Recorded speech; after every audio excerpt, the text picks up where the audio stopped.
जी हाँ, मंदिर वहीं बनाया है। TV9 भारतवर्ष की खास कवरेज की एक बार फिर करने जा रहे हैं शुरुआत। आपके साथ मैं हूं समीर अब्बास, मेरे साथ निधि वसंदानी भी मौजूद हैं। रामनगरी अयोध्या में आस्था का सैलाब उमड़ा हुआ है। सबको इंतजार है 24 जनवरी का। रामलला की कौन सी मूर्ति गर्भगृह में रखी जाएगी?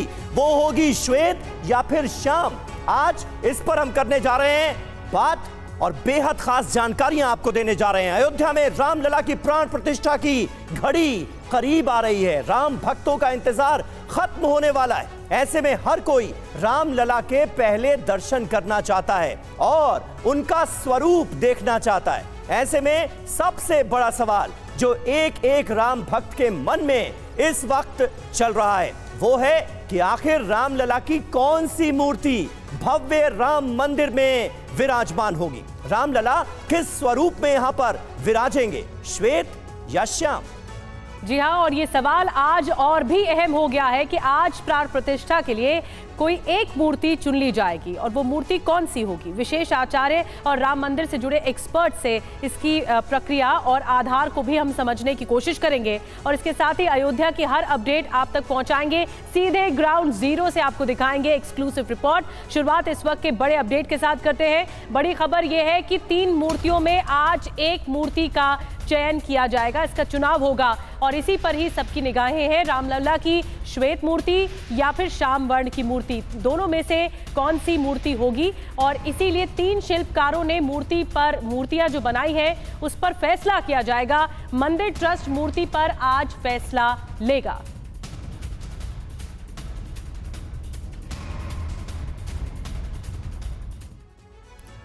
तो ऐसे वक्त में जब राम भक्तों के जहन में यह सवाल है कि जो मूर्ति रखी जाएगी वो श्वेत होगी या श्याम, रामलला कैसे नजर आएंगे, हम आपको बताने जा रहे हैं किस मूर्ति की क्या विशेषता है। यानी जो 3 मूर्तियां बड़े मूर्तिकारों ने तैयार की है उसकी खासियत क्या है, आप ये जान लीजिए। ये देखिए, श्याम वर्ण मूर्ति अरुण योगीराज ने इसे तैयार किया है। 5 साल का बाल रूप इसमें भगवान का नजर आता है। इसके अलावा जो श्वेत वर्ण मूर्ति है वो सत्यनारायण पांडे की तरफ से तैयार की गई है। मुख पर हास्य भाव नजर आ रहा है। श्याम वर्ण मूर्ति GL भट्ट ने भी तैयार की है जो तीसरी मूर्ति है और उसमें भी प्रभु का बाल स्वरूप नजर आता है। अलग अलग मूर्तियों की क्या खासियत है वो आपके सामने। बिल्कुल समीर, और कर्नाटक की कृष्णशिला है जो अरुण योगीराज की तरफ से मूर्ति बनाई गई है। सबसे अच्छे 100 पत्थरों में से एक है जो सत्यनारायण पांडे की तरफ से बनाई गई है और GL भट्ट की तरफ से बाल स्वरूप को एक नया रूप दिया गया है, एक अलग रूप दिया गया है जो मनमोहक तस्वीर है या मनमोहक प्रतिमा है। कर्नाटक की कृष्णशिला या सबसे अच्छे 100 पत्थरों में एक, हाथ में धनुष है। तो ये हम विशिष्टता बता रहे हैं आपको कि मूर्तियों में क्या कुछ अलग किया गया है, लेकिन कौन सी मूर्ति का चयन होगा ये आज लगभग साफ हो जाए। बिल्कुल, और ऐसे वक्त में जब सवाल ये है कि वो मूर्ति श्वेत होगी या श्याम, यहां पर देखिए पता ये चल रहा है हमें कि 2 मूर्तियां जो हैं वो श्याम हैं और एक मूर्ति श्वेत वर्ण मूर्ति है। तो ये एक बड़ी बात निकलकर सामने आ रही है। यानी श्वेत वर्ण मूर्ति जो है वो सत्यनारायण पांडे ने तैयार की है और श्याम वर्ण मूर्तियां 2 हैं, अरुण योगीराज और GL भट्ट ने इन्हें तैयार किया है। अब इसमें से कौन सी मूर्ति का चुनाव होना है ये आज तय होना है, इसीलिए आज के दिन को इतना अहम माना जा रहा है। मूर्ति का चुनाव कैसे होगा अब हम आपको ये बताने जा रहे हैं, क्योंकि आज ये पूरी प्रक्रिया अंजाम दी जानी है। राम मंदिर ट्रस्ट कमेटी के जिम्मे ये काम सौंपा गया है। उसकी जिम्मेदारी है कि कौन सी मूर्ति गर्भगृह में रखी जाएगी उसका चयन किया जाए। बैठक में मूर्ति चयन पर प्रस्ताव आज रखा जाना है। निधि, ये बिल्कुल, और प्रस्ताव पर सभी सदस्यों की चर्चा होगी। फिर मूर्तिकार मूर्ति की विशेषता बताएंगे। जो अलग अलग मूर्तिकार हैं जिनके बारे में हमने आपको बताया वो बताएंगे जो उन्होंने मूर्ति बनाई है तो उसकी विशेषता क्या है। इसके अलावा मूर्ति कला निर्माण में विचार अहम होगा, सभी का सहमति ली जाएगी। मूर्ति का पत्थर भी चयन का आधार हो पाएगा। जी हाँ, आकर्षण और प्रभाव के आधार पर भी चयन किया जाएगा। यानी ट्रस्ट के सामने इस वक्त बहुत बड़ी जिम्मेदारी है इन 3 में से किसी एक का चयन करना, क्योंकि तीनों ही मूर्तियां बहुत शानदार तरीके से तैयार की गई हैं। कमेटी तीनों मूर्तियों का मूल्यांकन करेगी और उसके बाद लिया जाएगा फाइनल फैसला। जी हाँ, तो इस पर निगाहें रहेगी। लेकिन एक और बड़ी खबर ये कि मूर्ति पर फैसले को लेकर एक और अपडेट इस वक्त मिल रहा है। 3 मूर्तिकार अपनी मूर्तियों के बारे में बताएंगे। मूर्तिकारों को सुनकर फिर ट्रस्ट सदस्य अपनी राय देंगे और फिर सहमति बनेगी। आखिर में ट्रस्ट के सदस्यों की राय पर फिर फैसला होगा कि कौन सी मूर्ति फाइनल है। जरूरत लगी तो ट्रस्ट सदस्य मूर्ति देखने भी जाएंगे।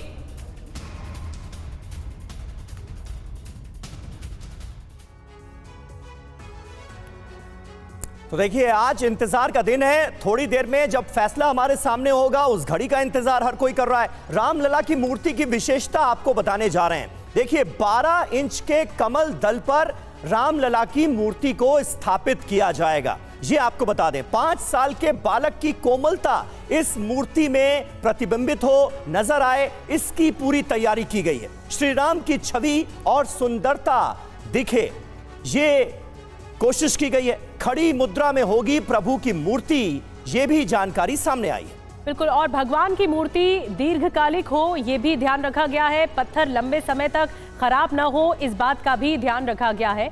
और आपको बता दें कि ये हमने आपको बताया प्रक्रिया। अब मूर्ति चुनने का आधार क्या है, ये भी जान लीजिए। आपके मन में उत्सुकता होगी ये जानने की।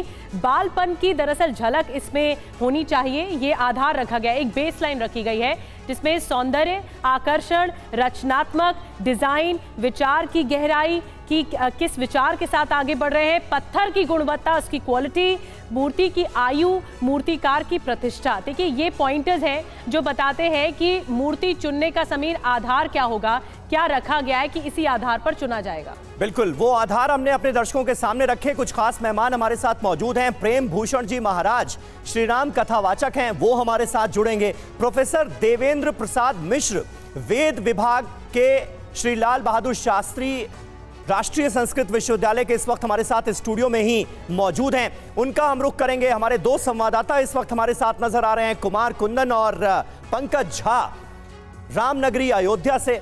और पंकज झा वहां पर हैं जहां बन रही है मूर्ति। पंकज, पहला सवाल आपसे, आज किस वक्त ट्रस्ट की मीटिंग बुलाई गई है? आज क्या पूरी तरह से फैसला ले लिया जाएगा कि कौन सी वो मूर्ति होगी रामलला की जिसे गर्भगृह में स्थापित किया जाना है? ट्रस्ट की तैयारियां कैसी नजर आ रही हैं आपको? देखिए, इस बात की संभावना जताई जा रही है कि आज ही इस बारे में फैसला लिया जा सकता है। लेकिन समीर, थोड़ा सा वक्त दीजिएगा, हम उस जगह लेकर आए हैं आपको जहां पर मूर्ति बनाने का काम चल रहा है। ये देखिए, लिखा हुआ ना, राजस्थान से आई 3 शिलाएं और कर्नाटक से आई 3 श्याम शिलाएं। जो हम चर्चा कर रहे थे ना कि 2 ब्लैक स्टोन से, जो मैसूर के जो गणेश भट्ट हैं और दूसरे जो एक और मूर्तिकार हैं अरुण योगीराज, ये दोनों ब्लैक स्टोन से बना रहे हैं, जिसको श्याम शिला कहते हैं। भगवान उसमें श्याम नजर आएंगे। तो ये देखिए, राजस्थान से जो आई 3 शिलाएं, मूर्ति तो हम नहीं दिखा सकते आपको, लेकिन मैं ये दिखा रहा हूँ कि ये वो स्टोन है जिससे वो मूर्ति बनाई जा रही है। मकराना से, जो हम बता रहे थे, पांडे जी जो मूर्ति बना रहे हैं वो इसी स्टोन से, जो आपको कैमरे के सामने दिख रहा है। यहाँ लिखा हुआ भी है, राजस्थान से आई 3 शिलाएं, और इसी से वो स्टोन कार्विंग करके और रामलला की 5 साल की मूर्ति बनाई जा रही है। आगे अगर हम चलेंगे तो आपको वो ब्लैक स्टोन वाली भी मूर्ति हम दिखाते हैं, जो 2 मूर्तियां बन रही है, जो हम कह रहे हैं गणेश भट्ट और अरुण योगीराज। ये देखिए, ये कर्नाटक से, मैसूर से लाई हुई ब्लैक स्टोन है।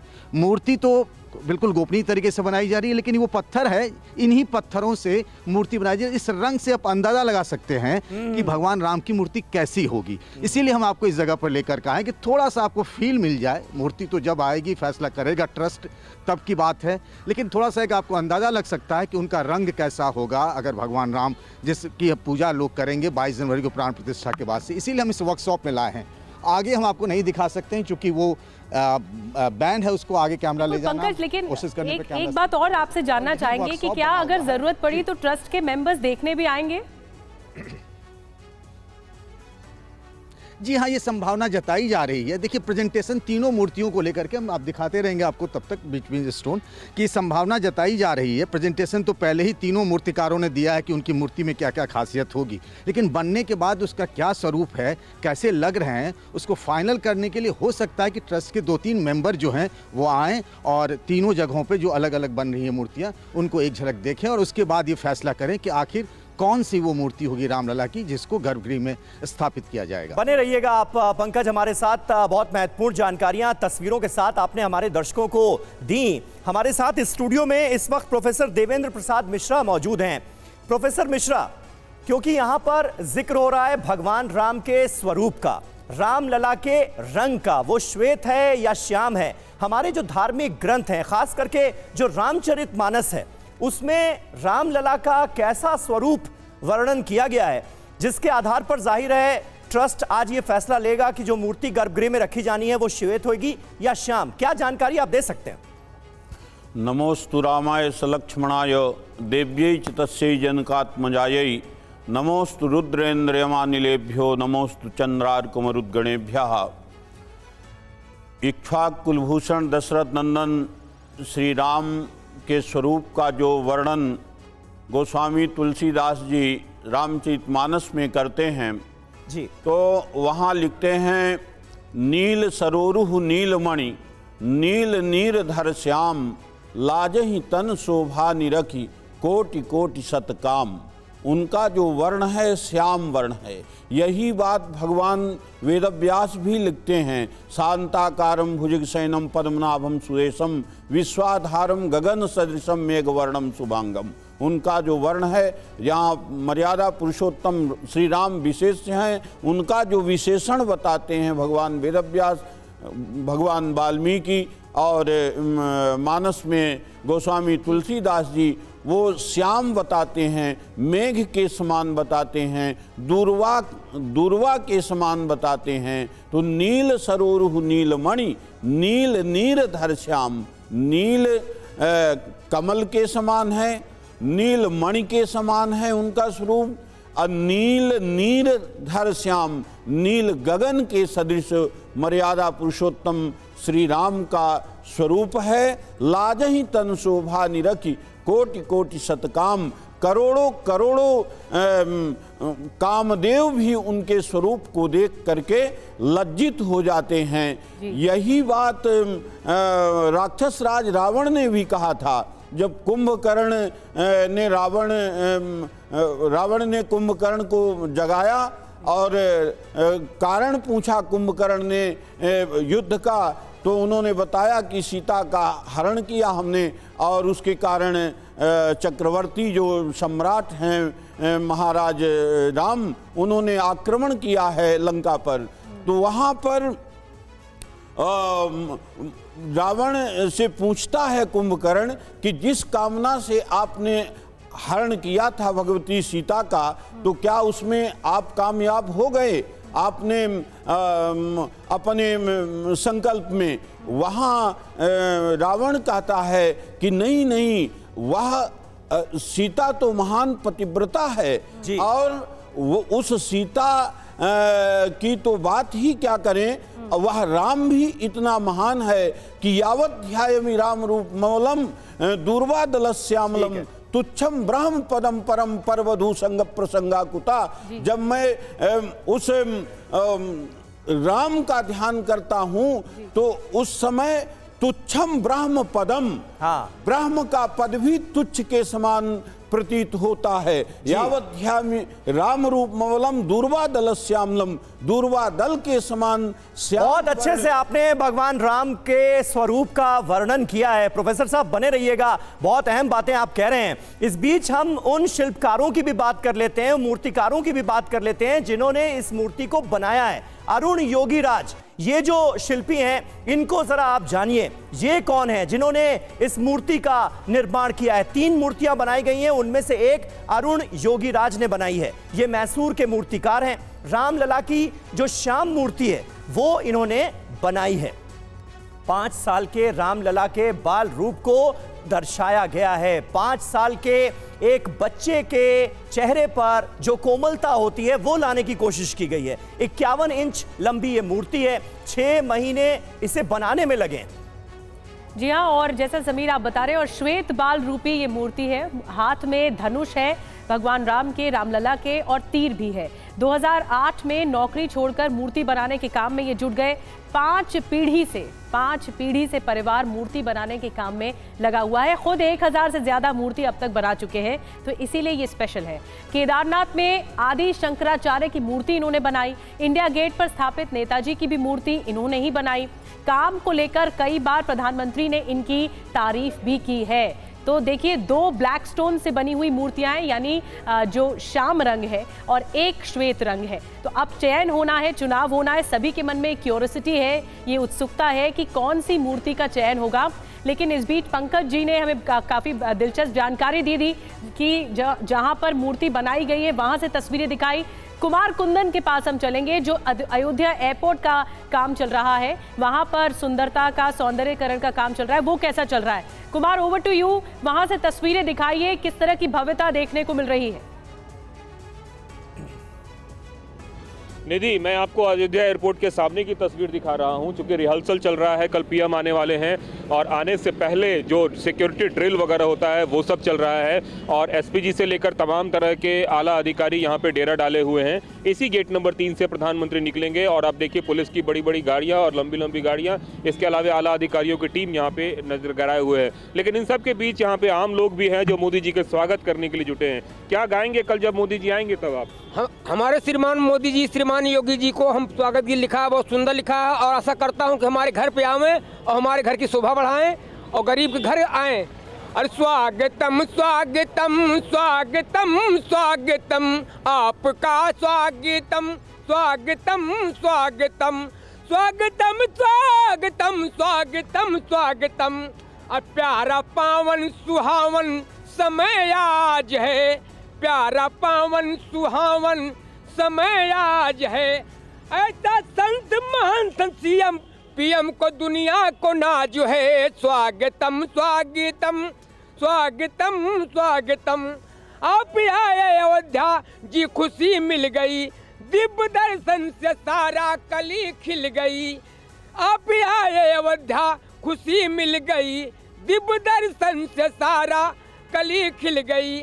आपको दिया जाए दिल्ली लखनऊ का ताज है। स्वागतम स्वागतम स्वागतम स्वागतम स्वागतम स्वागतम। बिल्कुल कुमार, बने रहे आप हमारे साथ। तो राम भक्तों में भी गजब का उत्साह है और बीजेपी के सपोर्टर्स में भी गजब का उत्साह इस वक्त नजर आ रहा है। राम नगरी अयोध्या से हर एक अपडेट से हम आपको लगातार वाकिफ करा रहे हैं, लेकिन आज पूरा फोकस इस बात को लेकर है कि 3 मूर्तियों में से आखिर राम मंदिर ट्रस्ट कौन सी मूर्ति का चयन करेगा।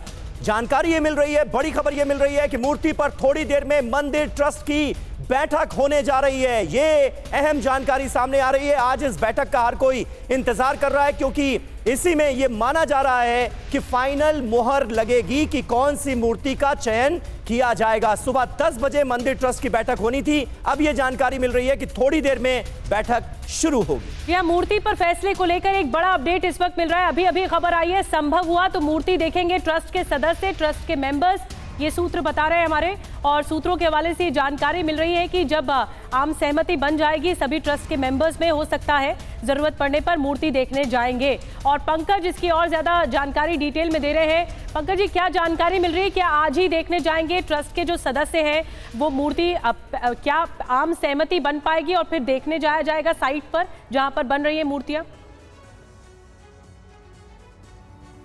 देखिए, एक बार जब सब लोग बैठ जाएंगे ट्रस्ट के मेंबरान, उसके बाद सारी चीज़ें तय होंगी कि आखिर कैसे क्या करना है। सब तो पहले एक तरीके से आपको बताऊं कि अपनी अपनी मूर्ति के बारे में सब बताएंगे और उसके बाद ट्रस्ट के जो मेंबर उस बैठक में मौजूद रहेंगे। अगर ये आम सहमति नहीं बन पाती है तो फिर ये प्रस्ताव, कल भी इस बात की चर्चा हुई थी, कल भी ट्रस्ट की बैठक हुई थी कि एक बार चलकर देख लेते हैं कि तीनों अलग अलग मूर्तियाँ बन जो रही हैं उनका स्वरूप कैसा है, बन जाने के बाद कैसी। क्योंकि शुरुआत में लोगों ने प्रेजेंटेशन देखा था और बनते वक्त बीच में कोई आके देखा नहीं है, तो जरूरत पड़ी तो कुछ लोग आके देखने भी जाएंगे। जरूरी नहीं है कि आज ही इस बात का सार्वजनिक रूप से ऐलान हो जाए कि आखिर वो कौन सी रामलला की मूर्ति होगी जिसे गर्भगृह में लगाया जाएगा। आपको मैं दिखाता हूँ एरिया, ये जो टीन शेड है ना, इसके ठीक पीछे एक और टीन सेट है जी, उसमें एक मूर्ति बन रही है। और इसी के बगल में आपको दिखाऊं कि ये जो व्हाइट मार्बल है ना, पत्थर जो है, मैं मकराना के पत्थर का जो जिक्र कर रहा हूँ जी, इसी के पत्थर से जो एक मूर्ति बन रही है वो कारसेवकपुरम का दूसरा हिस्सा है, वहां पर है। और तीसरी मूर्ति भी बगल में बन रही है। तो आज जरूरी नहीं है कि इसकी सार्वजनिक तौर पर घोषणा हो, लेकिन ऐसा माना जा रहा है कि आज ये कर लिया जाएगा तय कि आखिर वो कौन सी मूर्ति। ठीक है पंकज, बने रहिएगा आप हमारे साथ। देवेंद्र प्रसाद मिश्र जी भी मौजूद हैं। प्रोफेसर मिश्र, किस तरह से आप देख रहे हैं जो जानकारियां देखिए सामने आई हैं? दो मूर्तियां जो हैं वो श्याम वर्ण की हैं और एक मूर्ति श्वेत वर्ण की भी मौजूद है। यानी ट्रस्ट ने जब ये तय किया होगा कि दो मूर्तियां श्याम रंग की और एक श्वेत रंग की, तो ट्रस्ट के सामने भी तो कुछ अहम जानकारियां होंगी जो हमारे वेद पुराणों में जिस बात का जिक्र है, धार्मिक ग्रंथों में जिस बात का जिक्र है, उसके मद्देनजर ही तो ये आदेश दिए गए होंगे। निश्चित रूप से जो वेदादि शास्त्रों का प्रमाण है जी, जहाँ तक हम वेदादि शास्त्र देखते हैं और प्रत्यक्ष में भी आप देखिए, जो गंडकी, भगवती गंडकी नदी, देव नदी से निकलते हैं भगवान सालग्राम जी, जो साक्षात भगवान हैं, उसमें कोई भेद नहीं है, वो मूर्ति भी नहीं है। सालग्राम साक्षात भगवान विष्णु हैं। तो जो भगवान सालग्राम हैं वो निश्चित रूप से श्याम वर्ण के हैं, उसमें प्रत्यक्ष के लिए प्रमाण की आवश्यकता नहीं होती। कहीं श्वेत वर्ण का भी जिक्र मिलता है क्या? अब श्वेत वर्ण भगवान शिव का श्वेत वर्ण है शास्त्रों में। तमाम जो नर्मदेश्वर हैं और भी तमाम जो है, भगवान शिव का वर्ण श्वेत है। देवेंद्र जी, लेकिन ये 3 शब्दों में परिभाषित करना है भगवान राम की, रामलला की मूर्ति को, एक मनमोहक भी होनी चाहिए, अलौकिक, अद्भुत होनी चाहिए, क्योंकि एक भक्त अपने भगवान को किस रूप में देखना चाहता है। बाल रूप वैसे भी बहुत मनमोहक होता है और भगवान का बाल रूप तो उसके अकॉर्डिंग ही फैसला लिया जाएगा कि किस मूर्ति में वो एक बात है मनमोहकता और अलौकिकता की जो लोगों को इम्प्रेस कर जाएगी, आकर्षित कर जाएगी। ये जो अकारण करुणा वरुणालय इक्ष्वाकुभूषण दशरथ नंदन श्री राम का वास्तविक स्वरूप है, जो सर्वमान्य है, जो सर्वपूज्य है, वो बाल रूप ही है। उनका जो नाम राम लला है, इससे स्पष्ट हो जाता है राम लला की जो पूजा तमाम होती है, त्रिलोकी में होती है, वह राजा राम की पूजा नहीं है। वो वास्तविक जो हर किसी के लिए पूज्य हैं, जो पूज्य मूर्ति है, वह भगवान की बाल रूप मूर्ति ही पूज्य है, इसीलिए पूज्य है। इसीलिए वहाँ हम राम लला कहते हैं। राम लला का मतलब ही लल्ला है वहाँ। अच्छा, हाँ, वहाँ कोई सम्राट नहीं है। भगवान राम का सम्राट के हमारे साथ एक और मेहमान भी जुड़ रहे हैं। प्रेम भूषण जी महाराज हमें इस वक्त ज्वाइन कर रहे हैं। स्वागत है आपका प्रेम भूषण जी। यहाँ पर बात हो रही है कौन से रामलला होंगे विराजमान, श्वेत या श्याम? अभी पंडित जी जिन बातों का जिक्र कर रहे थे उससे तो ये लग रहा है कि जो श्याम मूर्तियां तैयार हुई हैं, 2 मूर्तियां रामलला की, उनकी चांसेस ज्यादा है कि वही गर्भगृह में रखी जाएं। आप क्या कहते हैं? भैया कौन अभिषेक जी हैं ऑनलाइन? जी मैं समीर बोल रहा हूं, बोलिए। समीर जी, राम लल्ला की श्वेत और श्याम मूर्ति नहीं, जो प्राण प्रतिष्ठित विग्रह होना है वो वहां उपस्थित है। नया विग्रह बना के वहां नहीं लगा। जिसकी अर्चना हो रही है वही वहां प्रतिष्ठित किए जाएंगे जी, कलेवर के साथ। ये जो बाहर विग्रह आप देख रहे हैं निर्माण हो रहे हैं, ये सब बाह्य के लिए हैं। अंदर जो रामलला विराजमान हैं, वो सनातन धर्म की विधा ऐसी है कि भगवान का हम लोग षोडशोपचार, शास्त्रोपचार दैनंदिन रूप से करते रहते हैं। तो कोई नया विग्रह थोड़ी वहां प्रतिष्ठित करना है, विग्रह ऑलरेडी प्रतिष्ठित है। प्रेम भूषण जी, अगर थोड़ा सा और विस्तार से अब दर्शकों को आप बता पाए कि भले रामचरितमानस के कुछ दोहे का क्या आधार अगर आप दे पाए कि श्वेत या श्याम, तो जो अभी है वही वर्तमान में आगे बढ़ेगा, तो एक थोड़ा सा अगर इसका प्रतिबिंब दे पाए कि किस तरह का होगा ये स्वरूप। देखिए, वहां सर्वकालिक जो भगवान विराजमान हैं, ये तो समाज को, सामान्य व्यक्ति को, सनातन संस्कृति के लोगों को, अपने लोगों को बताने के लिए कि हम इस स्वरूप का प्रतिष्ठित वहां भाव बना रहे हैं। वस्तुतः वो षोडशोपचार, शास्त्रोपचार आचार्य लोग करेंगे। जो रामलला विराजमान हैं उन्हीं को व्यवस्थित रूप दे करके उसी श्री राम मंदिर में स्थापित किया जा रहा है। ये जो विग्रह आए हैं ये यज्ञ मंडप से लेकर के और दर्शनीय स्थलों पर लगाए जाएंगे। कोई नए भगवान की प्रतिष्ठा थोड़ी है सनातन धर्म में। बिल्कुल, रामलला की एक मूर्ति का चयन आज राम मंदिर ट्रस्ट को करना है। उनमें से जो 2 मूर्तियां हैं वो कर्नाटक से लाए गए स्टोन से बनाई गई हैं, जो कि ब्लैक स्टोन है, और एक जो व्हाइट स्टोन है वो राजस्थान से आया है। 2 मूर्तियां श्याम हैं, एक मूर्ति श्वेत है। स्वामी चिन्मयानंद बापू हमारे साथ मौजूद हैं, जिनकी राम कथाएं हमने सुनी हैं, श्री राम कथा वाचक हैं। स्वामी जी, आप किस तरह से देखते हैं रामलला के स्वरूप को? और ज्यादातर हमारे धार्मिक ग्रंथों में भगवान राम के बाल स्वरूप की उसको जब वर्णित किया जाता है तो वो श्याम है या श्वेत है? नहीं, भगवान का सबसे पहले मैं आपको जय श्री राम सभी को प्रणाम करता हूं जी। भगवान श्री राम की जहां पर भी इस तरह से चित्रावली का दर्शन होता है, हाँ, वह तो नीलांबुज श्यामल को मलांगम, श्याम ही वर्णन मिलता है, श्याम वर्णन मिलता है। कुछ अगर आप सुना पाए इससे जुड़ा हुआ जो वर्णन है, श्याम वर्णन, अगर आप कुछ रामचरितमानस का ही दोहा सुना पाए इससे जुड़ा हुआ। नहीं, हर जगह यह श्लोक प्रसिद्ध है। नीलांबुज श्यामल को मलांगम, सीता समारोपित वाम भागम, पाड़ो महासायक चारु चापम, नमामि रामम रघुवंशनाथम।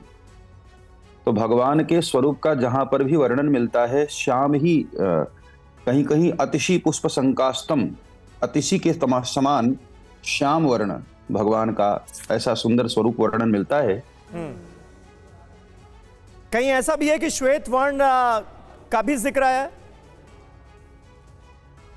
श्वेत वर्ण का जिक्र तो नहीं आया है, हाँ। भगवान राम के विषय में तो नहीं आया है इस तरह से श्वेत वर्ण, हाँ। लेकिन जहां पर श्री विग्रह की बात आती है तो श्री विग्रह कई बार जो है हमारे श्रद्धा और भावनाओं के अनुरूप किसी भी स्वरूप में हम उनको प्रतिष्ठित कर देते हैं। कई बार जैसे स्वर्ण विग्रह भी होता है और चांदी का भी विग्रह होता है।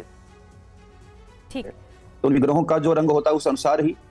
जी स्वामी जी, बड़ी बात आपने कही और धार्मिक ग्रंथों से लेकर वर्तमान स्थिति तक ये बताया गया है कि श्याम वर्ण में है भगवान राम, रामलला की मूर्ति, और इसी से थोड़ा सा संदेश भी मिलता है। एक बड़ी खबर, रामलला की मूर्ति पर मूर्तिकारों के अपने अपने दावे भी हैं। जो मूर्तिकार है अरुण योगीराज, उन्होंने कर्नाटक की कृष्ण शिला से मूर्ति बनाई है।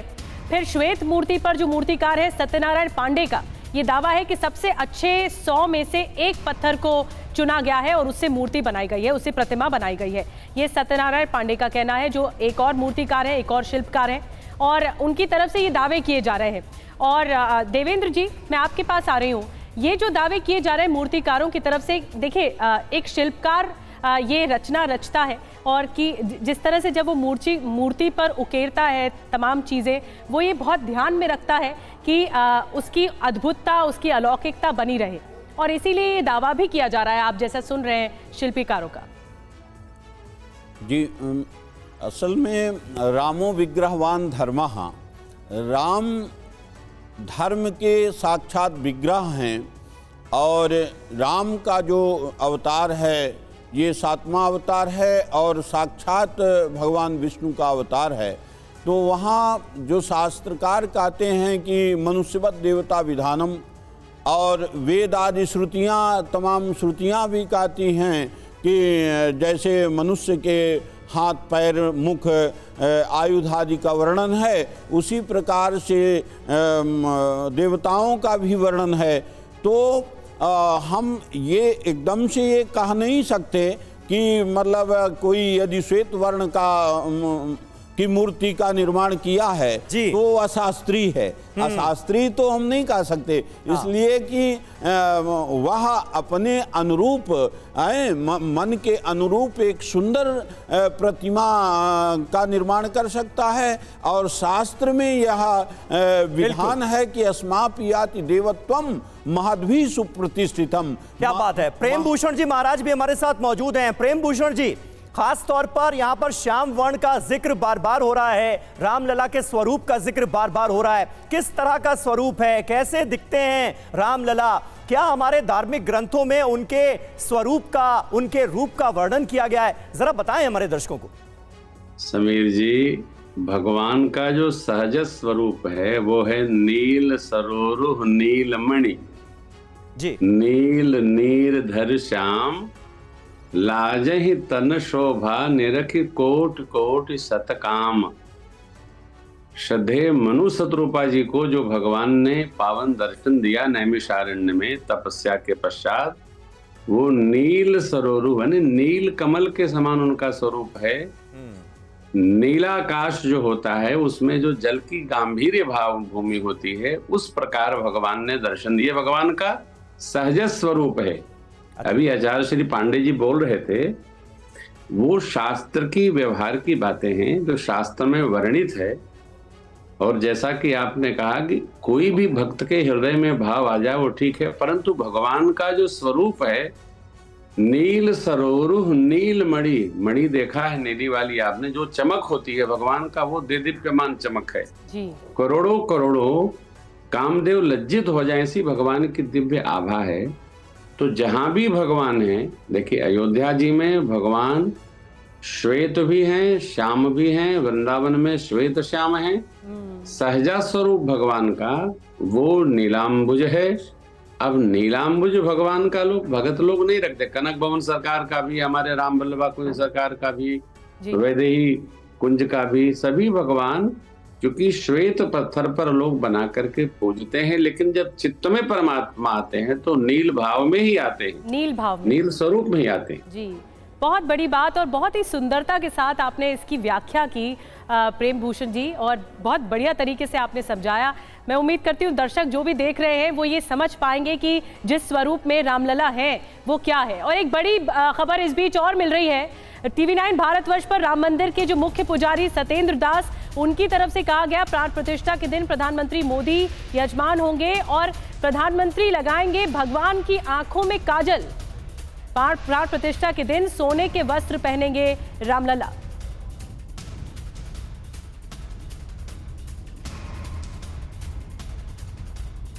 इस पूरे प्रक्रिया में यजमान जो है प्रधानमंत्री नरेंद्र मोदी खुद होंगे। जी हाँ, उन्हीं को लेकर। तो ऐसे में जो पर्दा हटाने की प्रक्रिया है और शीशा दिखाने की प्रक्रिया है, क्या प्रधानमंत्री खुद करेंगे? कैसे करेंगे, एक बार जरा बताएं। करना चाहिए। जैसे बगल में खड़ा होंगे, मूर्ति यहाँ स्थापित होगी, उसके बाद खोलेंगे और पर्दा हटाएंगे और शीशा तुरंत दिखाएंगे। मतलब भगवान को शीशा दिखाएंगे? हाँ, क्योंकि शीशा दिखाएंगे, शीशा दिखाने के बाद काजल लगाएंगे। अच्छा, शीशा दिखाने काजल लगाएंगे? हाँ, काजल खुद प्रधानमंत्री काजल लगाएंगे। अच्छा। ये प्रक्रिया जजमान, जो मुख्य जजमान होता है उनका होता है, क्योंकि पर्दा हटते ही उसमें एक शक्ति निकलती है, ऊर्जा निकलती है, जिसके लिए बगल से उनके वो नेत्र खोला जाता है। तो क्योंकि पहली शक्ति होती है कि भगवान के देखने की, जो अपने आप में अद्भुत होती है, तो इसलिए उसको तब हटाते हैं जब सारी प्रक्रिया पूरी हो जाती है। उसके बाद हटने के बाद में तुरंत उनका पूजा शुरू हो जाता है। तो आचार्य सत्येंद्र दास को आपने सुना और 3 मूर्तियों का जिक्र हो रहा है। 3 मूर्तियों में सिर्फ एक प्रमुख समानता है, वो अब हम आपको बताने जा रहे हैं। सभी 3 मूर्तियां हाथ में धनुष के साथ हैं, यानी रामलला के हाथों में धनुष होगा। उम्र का मेल, मुख पर भाव देखकर लिया जाएगा फैसला। तो राम मंदिर ट्रस्ट आज इस बात पर फैसला करेगा कि इन 3 मूर्तियों में से कौन सी मूर्ति रखी जाएगी गर्भगृह में।